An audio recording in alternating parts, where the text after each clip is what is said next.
अब आप भी समझते हैं। और फिर तो लोग कहा कि खेसारी बाकी लोग तो खत्म कर रहे। सबका अपना स्टाइल है, अपना अपना व्यूअर है, अपने अपने लोग हैं, सब लोग सबको प्यार करते हैं। और थैंक यू, लव यू सबको। और रिंकू भाई हमारे कहाँ हैं, और हमारे एक भाई कहाँ हैं, रत्नेश।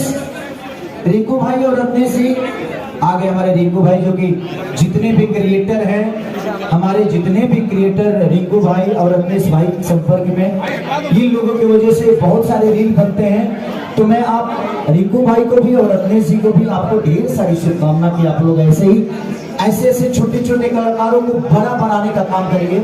और जितने भी आप लोग के अंदर टैलेंट है तो हम कोशिश करेंगे कि आप लोग भी हमारे वीडियो में काम करिए और अपना नाम करिए, हमारी कोशिश रहेगी आप सबकी।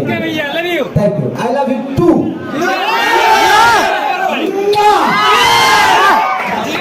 Thank you. अभी रील्स वालों को आने दीजिए प्लीज, आप लोग यहाँ रास्ता खाली करिए। Thank you so much. आप लोग कहोगे ना तो आप लोग खाना खा लीजिए, तब तक हम रील अपना बना लेंगे।